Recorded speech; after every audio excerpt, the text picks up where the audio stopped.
And now, folks, it's time for Who Do You Trust? Hubba, hubba, hubba, money, money, money. Who do you trust? Me? I'm giving away free money. And where is the Batman? He's at home, washing his tights. Last week, we explored trust in terms of leadership. But in this scene from the 1989 Tim Burton film, Batman, Jack Nicholson's Joker is exploring a different kind of trust. When someone you've never met is seemingly always behind a mask, how do you trust them? How do you know who they really are and what they're actually up to? As work from home has become more and more prevalent in the BPO space, that kind of trust becomes increasingly important. Companies are entrusting the access to their customer data to agents who not only work for an outsourcer, but who also work behind the mask of work from home. Dawud Gordon and Ivan Milenkovic joined this week's show to discuss the importance of security in the BPO sector and how AI is changing the landscape. This week on Next in Queue, we discuss opportunities and risks of AI in BPO security, identity protection and evolving threats, challenges of traditional security measures, challenges of implementing multi-factor authentication in the BPO, and limitations of user responsibility in security. Let's get to it.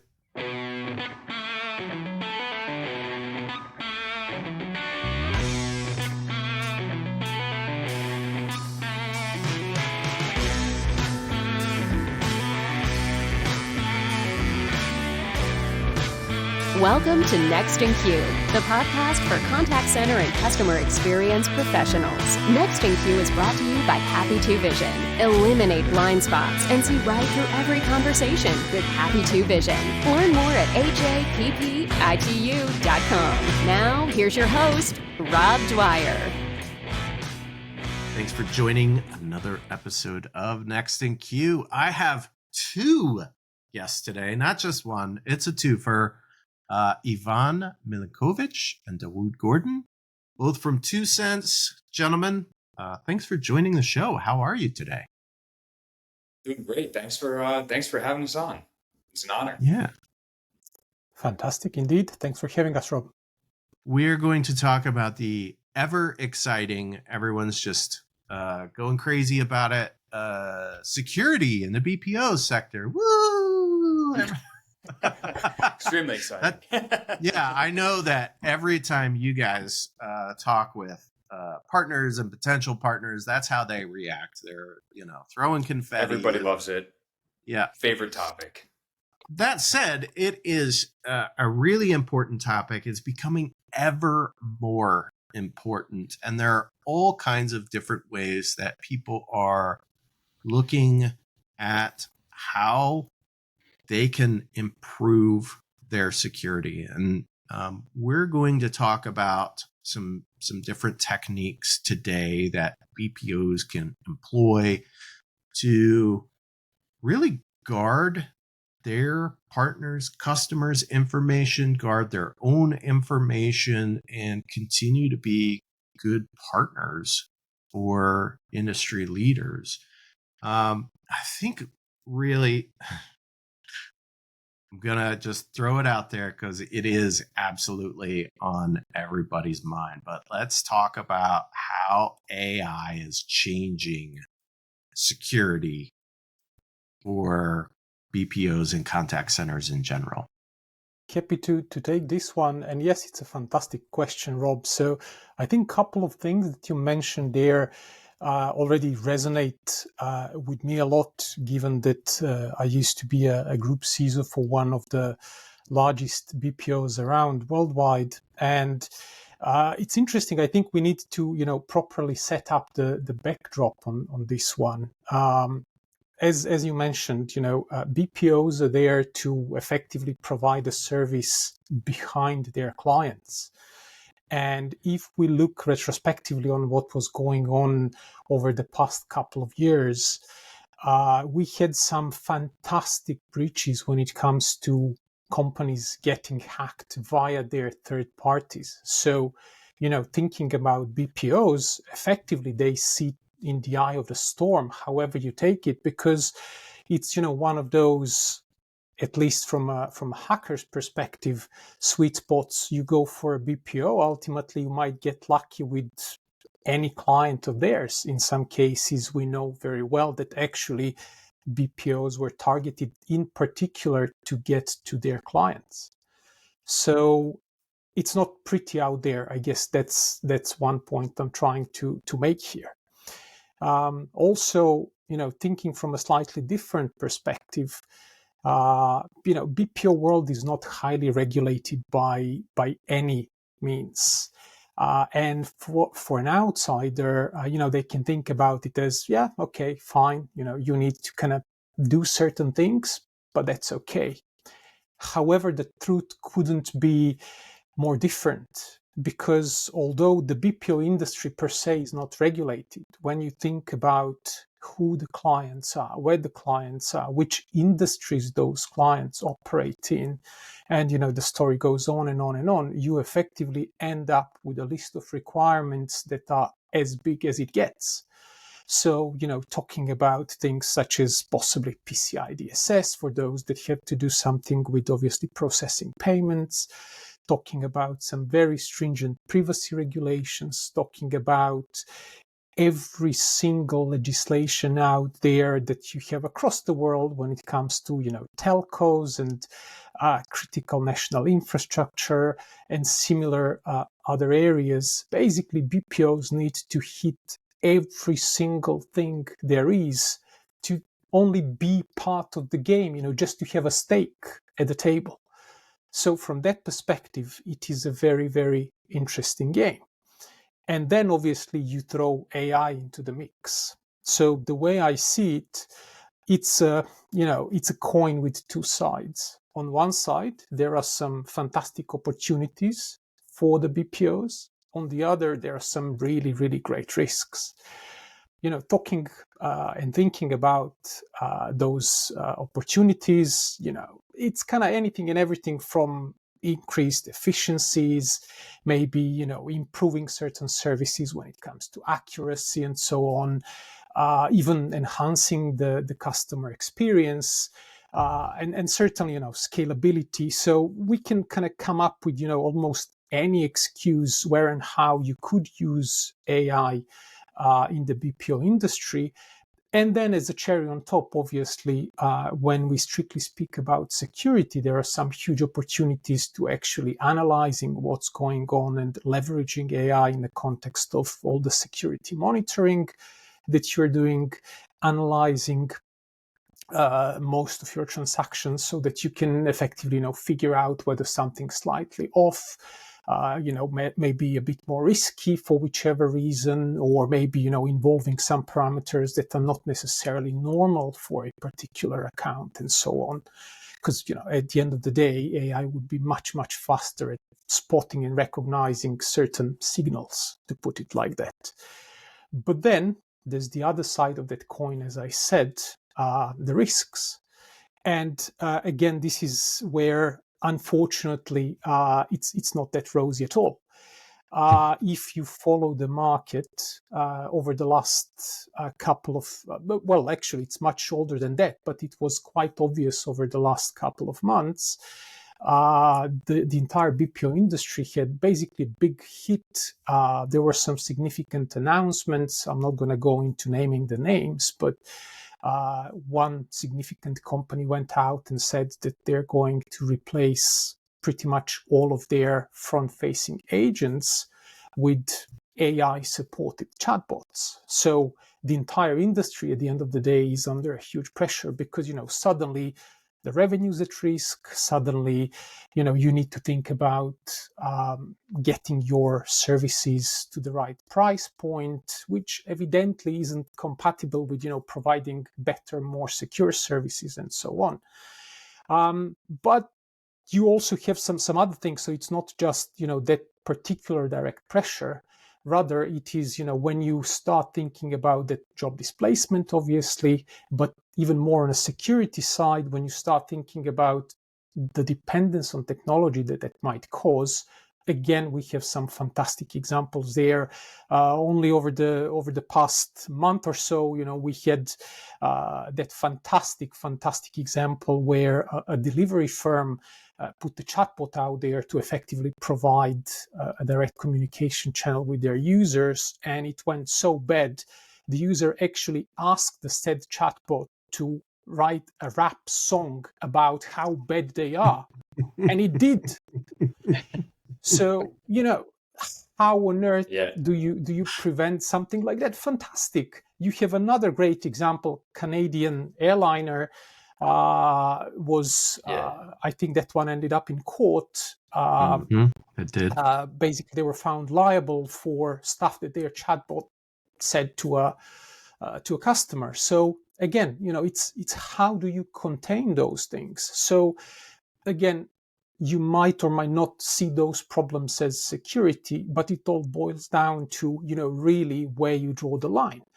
I'm not even, going to go into the ethical side of it and whatnot, but I guess to kind of top it off, it's an increasingly interesting, and I'm going to leave it at that area where even likes of European Union recognize that something big is going on, and therefore, within this month again, we had EU come up with the AI Act to try and curb some of the madness and just tell effectively everybody involved with it that at least they must understand what the implications are, that they must be properly doing their risk assessments, and that they must understand obviously where AI is involved and to what extent. And again, that there must be much better visibility. But what's also very important is that there must be a proper level, if you want, of acknowledgement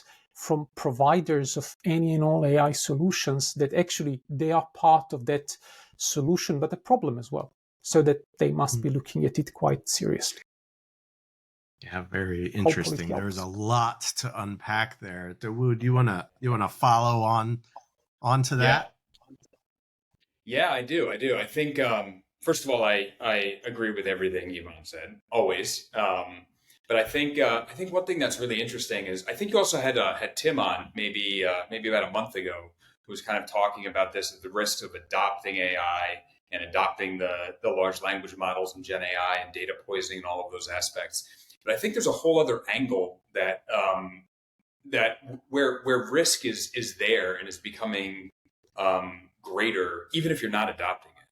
And as Ivan was saying, like one of the value of the BPO is the people that they bring to the table who are actually doing the work. And really what they're trying to protect is these people and the access that these people have to have into their clients.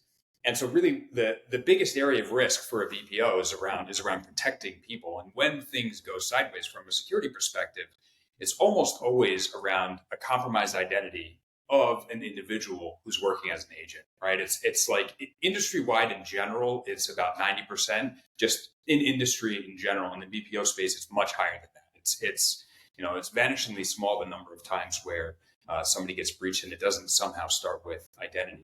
And one of the things that's happening is that these language models are giving anybody essentially the ability to write an email that is really well worded and looks very professional. And these are things that are super valuable to all of us as we use these tools. I use it occasionally to just spin out emails sometimes, and it can be really good. But one of the areas where this is having a big impact is the attackers also have this technology.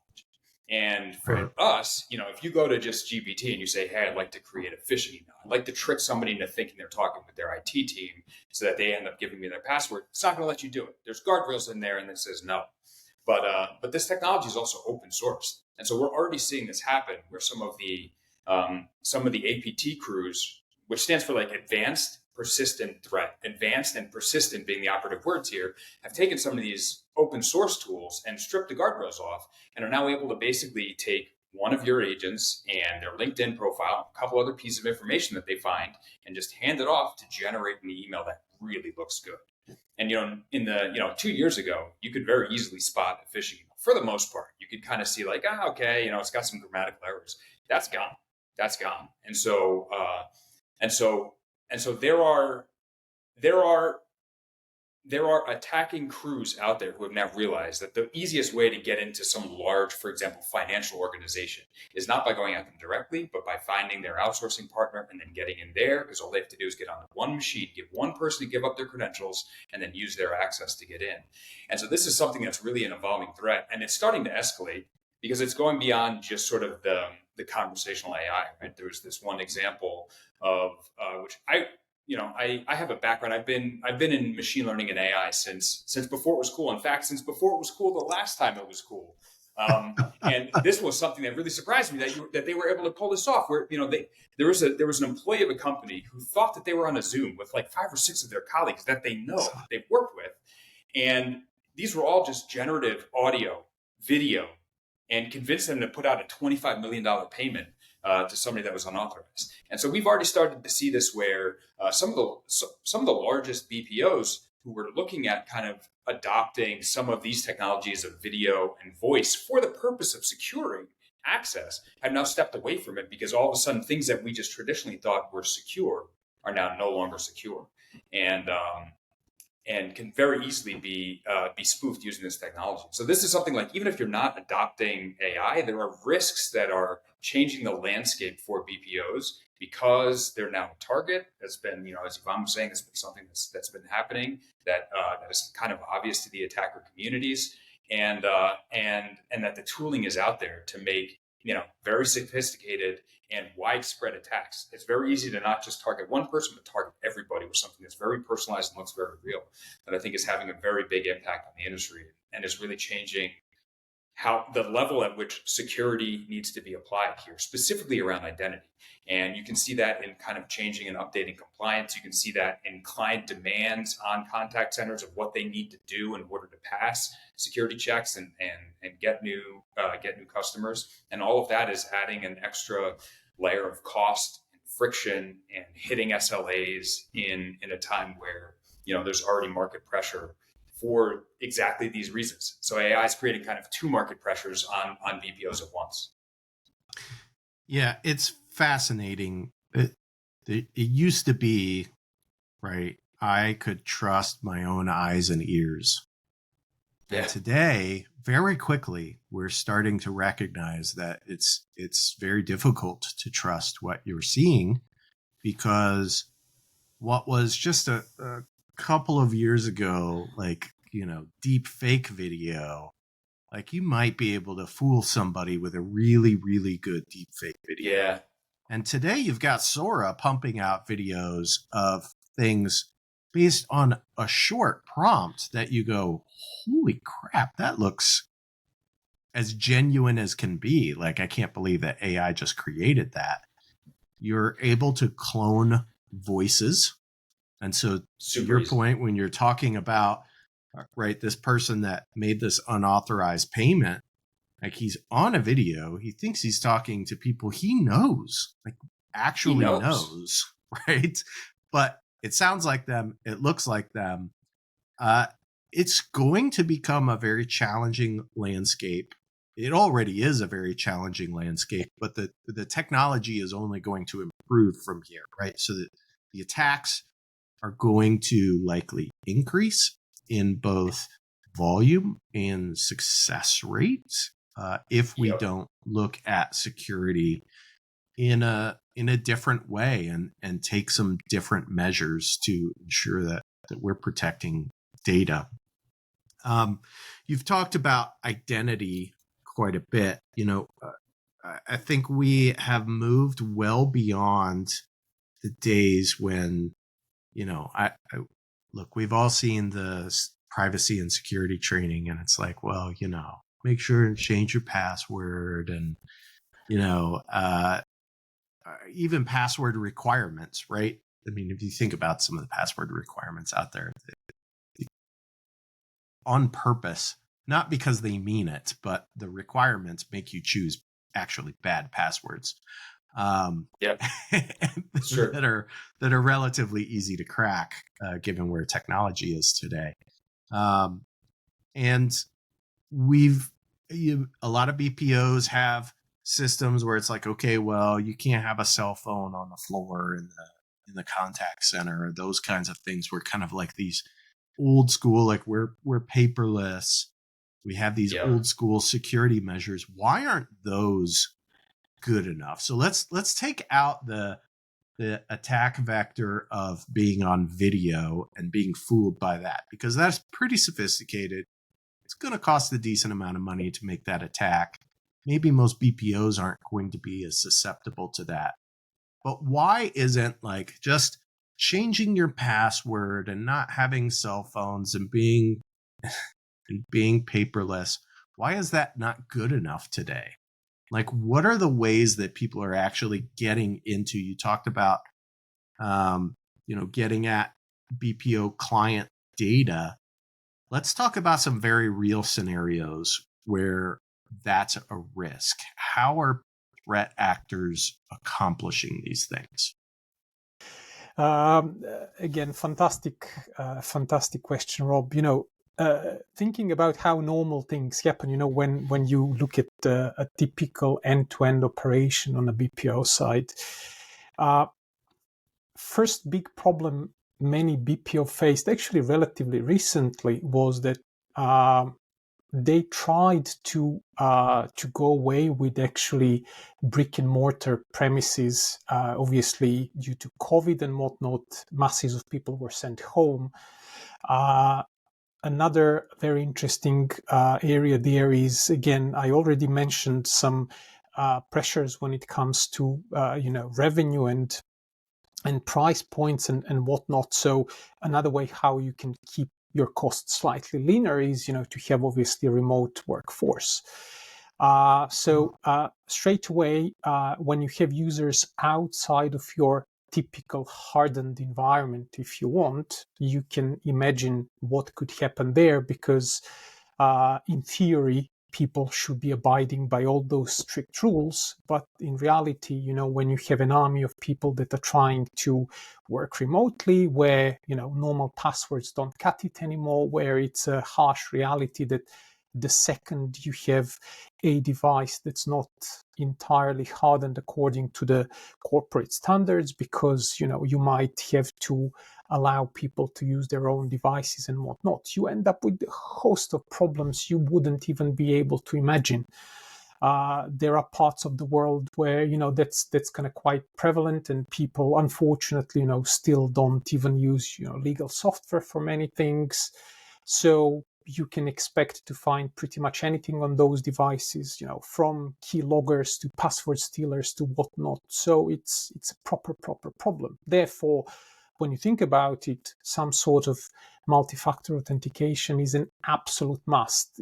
It's not even, one of those things that you sort of start thinking about.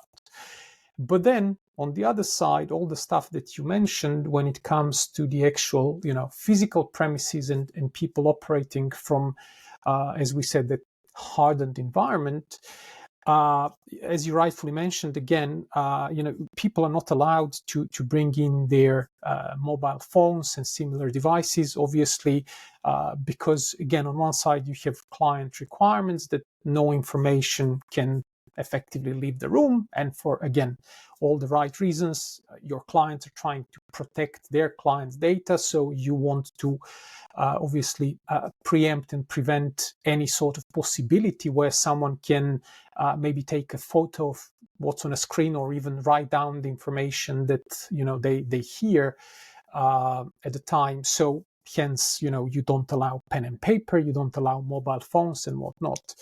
And effectively, the challenge there is, by removing, for example, that very mobile phone, it is one of those things that easily today can be used as the multi-factor authentication factor. So you can, put a piece of software on that device to aid the multi-factor authentication process and so on. Again, you can't do it.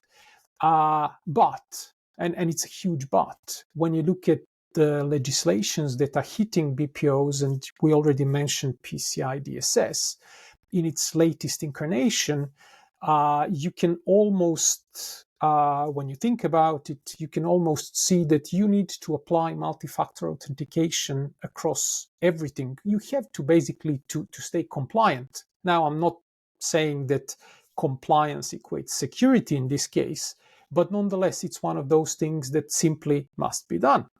So you're putting an extra burden on everybody.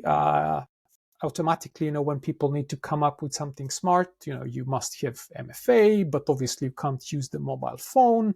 And then people start getting creative. That's where you obviously end up having problems, or you need to spend a really big amount of money, which again, in the BPO industry, for all the reasons we already mentioned, isn't a good idea, because you need to stay competitive and you need to keep things as lean and mean as it gets.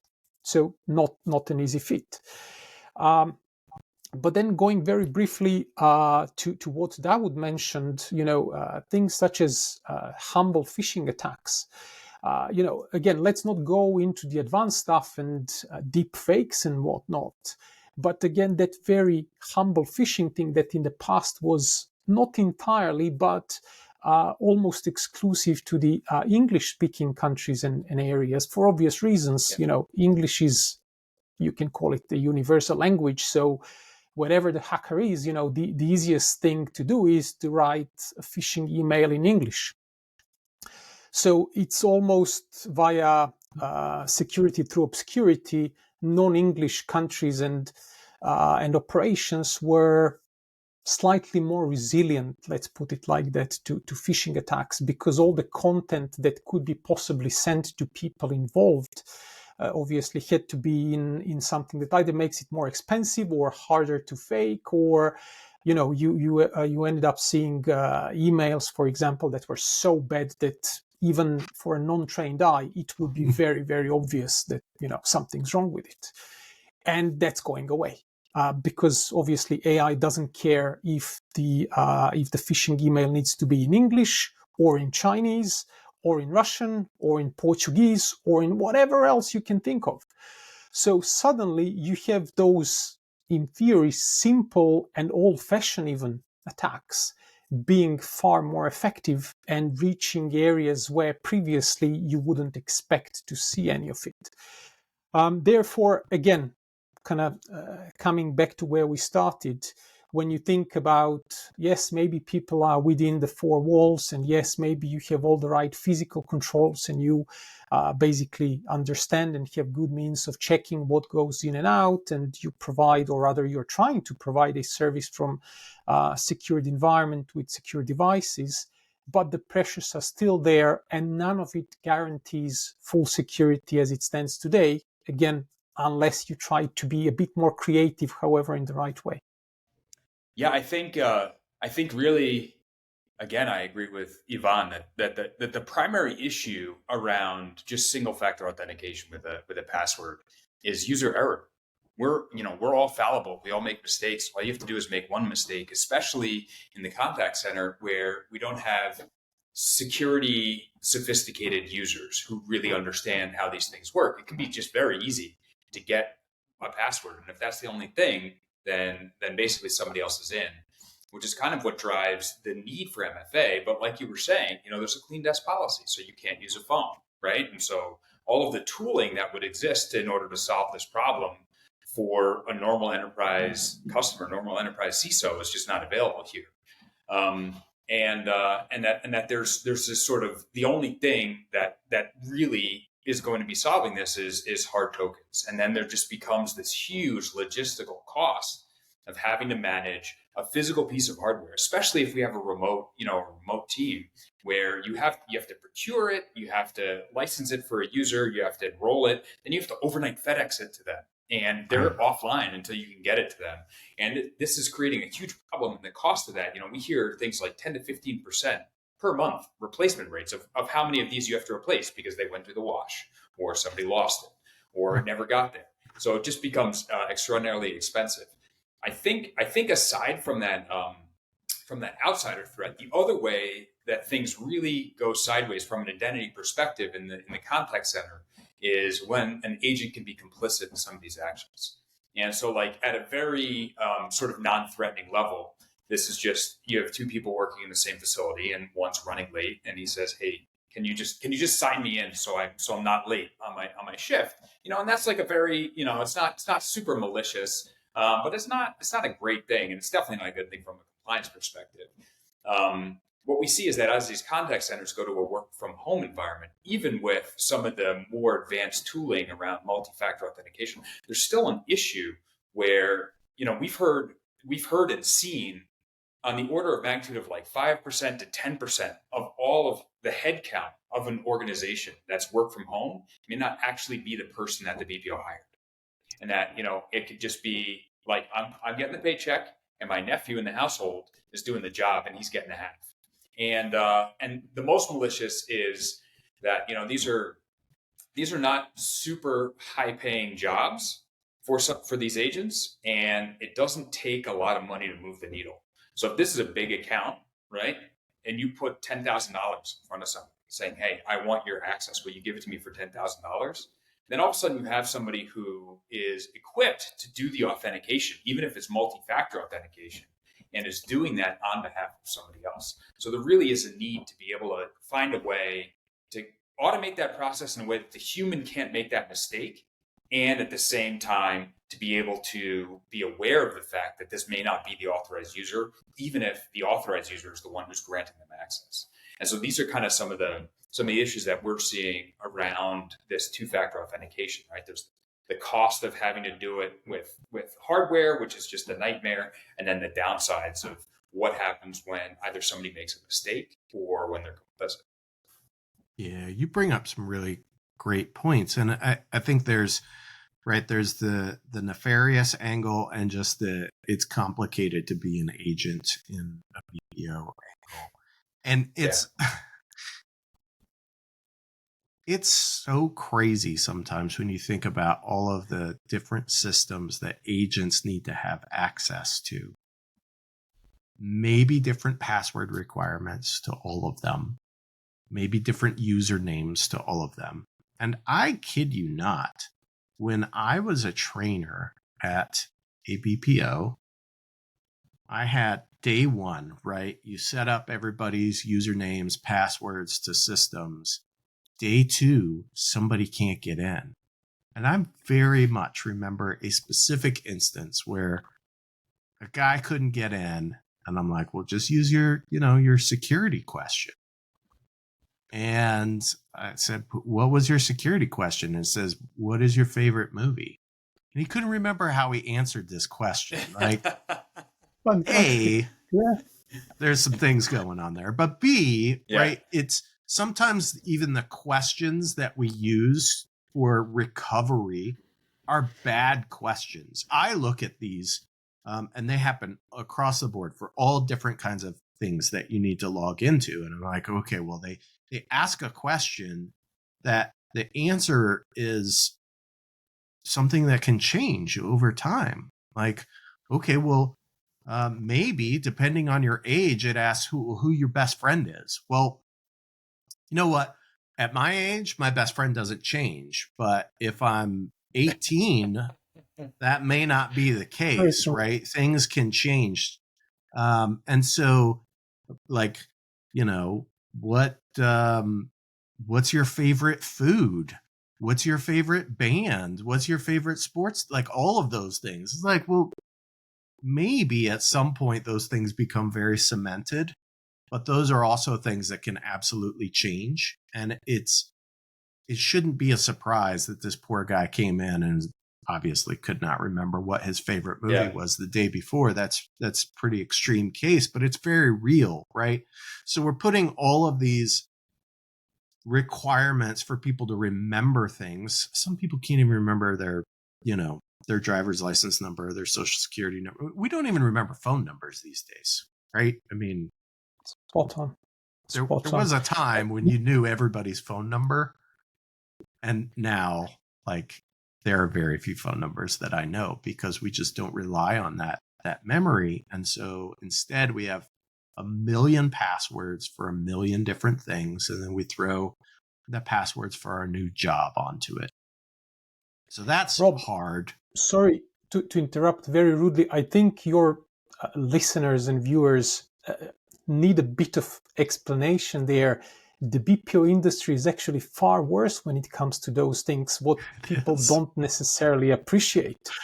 In a normal environment, you work for the company, and yes, all of those things that you explained are there.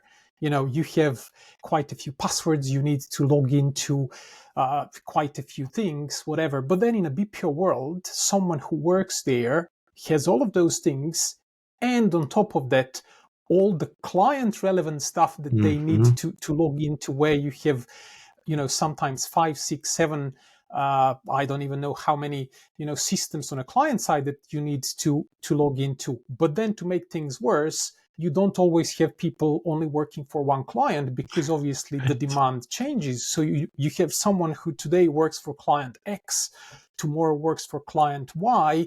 Sometimes, they might even have to split the day, which makes things absolutely bizarre. So these poor people that are hired pretty much almost on the spot and with a minimum of training are supposed to effectively perform their best.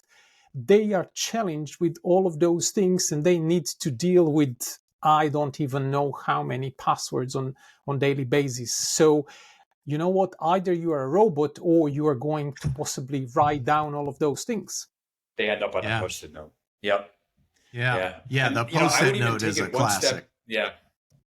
It's a classic. We see it all the time. In fact, it's just something that is just ubiquitous. Everyone laughs if you show them a Post-it note with "my password is 123" or something on it, because we've all seen it.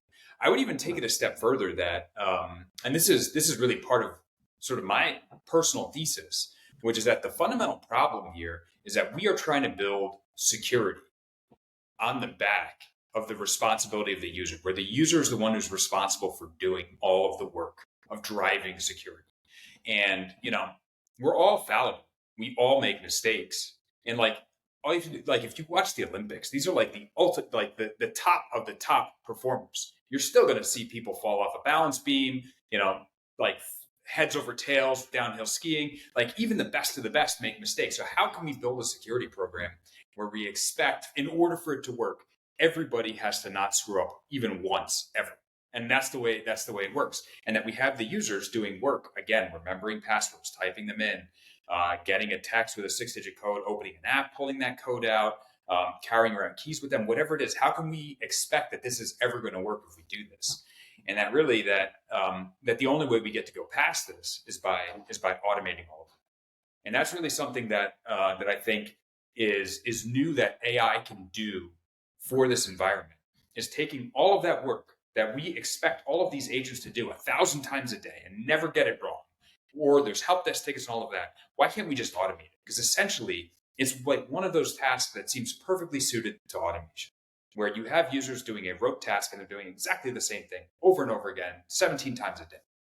Can't we just automate that? If we automate it, then it's no longer susceptible to human error. They can't mess it up. And even if they wanted to, they couldn't give it to somebody else. They can't give their access to somebody else, because the work of, is this the user, is just done in an automated fashion. And so I think that in order for us all to kind of pass go here and be able to move on and have this at some point not be the level of a problem that it is now, this just has to be automated. And if we can automate it, like the impact on SLAs is huge. The impact on like what security does to the bottom line of the business is huge. We can make all of that stuff not be such a horrible pain that everyone has to deal with, and everyone knows like, oh yeah, that sucks. And eventually also kind of, operations and security, especially in the BPO, are always at loggerheads. That's just a never ending battle. I want security. We got to hit SLAs. Yeah, but we need to do security. Well, there's going to be nothing to secure if we don't hit SLAs. And so it's just, it's an ongoing battle, and it's just a seesaw. It's just back and forth and back and forth. And then, a breach happens and we'll go, oh, better security. And then it's like, well, now we need SLA. And it's just, we can solve all that if we can just get rid of this mess of having to rely on the user to not make a mistake and do all the work. Yeah. Yeah. And, your analogy of athletes I'll take it one step further. It's the athlete that's trying to run the race, but there are actively other people with like a bat hiding, just waiting to take a swing at you to try and defeat you. Like that's the threat actor out there. Like you're trying to just do everything perfect, but someone's out there trying to mess you up. And that is the part that I think for the agents, to your point, right, they're trying to do everything right. And there are, we know, people that are trying to not even throw them off their game. They're just trying to sneakily get access to something that they're not supposed to have access to. And the agent is just trying to do a job. I mean, they're just trying to help people. That's what they do, right? That's the job, is to help people. And so when you talk about operations and security being at loggerheads, I would argue too that the agents in security are at loggerheads because the agents are just trying to help people. And sometimes when we're motivated to help people, we can unintentionally do some things that are against security standards or might potentially allow access to someone that shouldn't have access. So absolutely, I think when we can automate things and take some of that security decision-making process out of the hands of agents that are just trying to help customers, then we're in a much better space because now everybody can just do their job. Yeah. Imagine if there was something, not security, but there was some other aspect of the business. Accounting. And everybody, when they came to work every day, every 2 hours, they had to do 10 minutes of accounting in order for the business to go on. You would point that out and be like, that is ridiculous. We just need an apartment. They take care of it. Nobody, like, the people who run the facility, they shouldn't have to do the bookkeeping here. This is just crazy. But with security, we've kind of all accepted, no, this is the way it has to be. Everybody's got to spend 10 minutes out of every 2 hours doing the work of security. And as long as we're all on board with, that's the way it's going to be, then, this problem's not going to go away. It's just getting worse. Yeah, I want to spend just a little bit of time. We've talked a little bit about it early on, but I think one of the things that we haven't really dug deep enough into is the risk to the BPO. So there's a risk to my client's data for sure, 100%. But as a BPO, if I am the vector through which a breach happens, who's going to get held responsible? It's me, right? There's a huge potential financial liability that's going to fall on that BPO. Can you talk about that a little bit? You're again very correct here, Rob. The risk is huge, especially when we talk about the reputational side. At the end of the day, we kind of touched upon that one at the very beginning. BPOs being in the eye of the storm when it comes to, you go after a BPO, you can land any or all of its clients. I'm not even going to go about, possibly the trove of data that they can hold on clients. So from that perspective, the risk is tremendous. And yes, we've seen obviously some very high profile cases when it comes to now even, SEC pursuing CISOs even on a personal level, when it comes to obviously breaches and similar stuff. But in this case, again, when you think about market that is quite cutthroat in terms of margins and everything else, when it comes to, what it takes to, as I already mentioned, have a stake at the table and, just be able to compete and have the right to try and enter the game to deliver some of the client services, you really need fantastic reputation. So from that perspective, even without fines and without regulatory bodies and without, everything else, again, your reputation is everything, and you really need a clean bill of record. That everything's all right. Just thinking about all sorts of questionnaires and challenges I've seen from clients in the past, asking for everything and anything you could think of in terms of security, and how you handle specific incidents, and describe to them the incidents you experienced in the past and what and how exactly you did about those incidents. It's just amazing stuff. So on one side, it's that. On the other, it's very tangible. Companies and people these days actually get prosecuted for stuff like that. If you look at, I mentioned already what's going on at the EU level, but you look at GDPR, you look at legislations that have to do with privacy and what and how needs to be disclosed, and then what the fines are when people's data gets exposed, where you don't have, as it used to be many years back, a preset maximum fine or whatever. No, you have actually a very tangible threat, even where the legislator says, and the fine is the X percentage of the revenue. It's like, okay, it is something that can seriously hurt you. So I can only tell you that having to discuss those things with your CFO and people that are involved with cyber risks inside BPOs, suddenly they get a rather increased interest in what you're saying on one side, and on the other, yes, it's a rather challenging game. There is no other way about it. Ivan, are you saying that companies are not scrambling to sign up to a BPO that's just had a significant data breach? Is that what you're telling me? I'm not going to comment on that.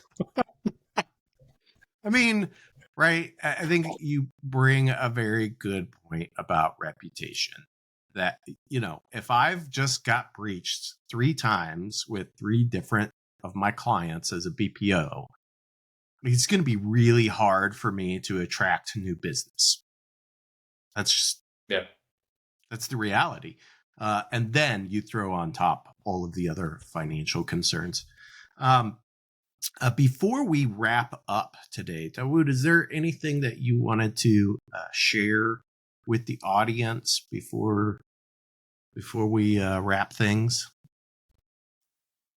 Well, what I would say is I would really want to bring it back to the that premise of kind of there's got to be a better way around identity security, and that really, from that perspective, that better way has to be around automating the user out of this and creating a environment where you can have security that operates at the speed of software and with the effort of software instead of at the speed and effort of human beings. And that this is something that I actually run a team that is working on exactly this solution, and it's something that we bring to market in order to try and solve this problem in BPOs as well as healthcare and in other places. And so if there's anyone who's interested on just kind of brainstorming on that front around what can be done there, maybe a little bit of a shameless pitch, come check us out, 2cents.ai. Yeah, so absolutely. We'll have a link in the show notes, and we'll have LinkedIn links as well for both of you gentlemen, so people can reach out directly to you. I want to thank you both for coming on the show and talking about this. Like I said, it's not the confetti thing. It's not always the most exciting thing for people to talk about. But as AI becomes more powerful and available to threat actors, the more important it is for all companies, not just BPOs, but BPOs in particular, to take how they're approaching security, not just seriously, but be thinking about new ways to guard against potential breaches, and the impacts can be literally they can threaten the health of your company significantly. And so I want to thank you both for coming on today and talking with me about this. Thanks so much for having us. Absolutely. Thanks for having us. It was a fantastic discussion. I've really enjoyed Thanks, the conversation. gentlemen. This was great. Have a great one. Next in Queue is brought to you by Happy To and is produced by me, Rob Dwyer. If you enjoy this podcast, please by all means subscribe and or rate this podcast in iTunes or your favorite podcast app. But more importantly, please tell just one person about this podcast. Word of mouth is the best way for people to discover new content.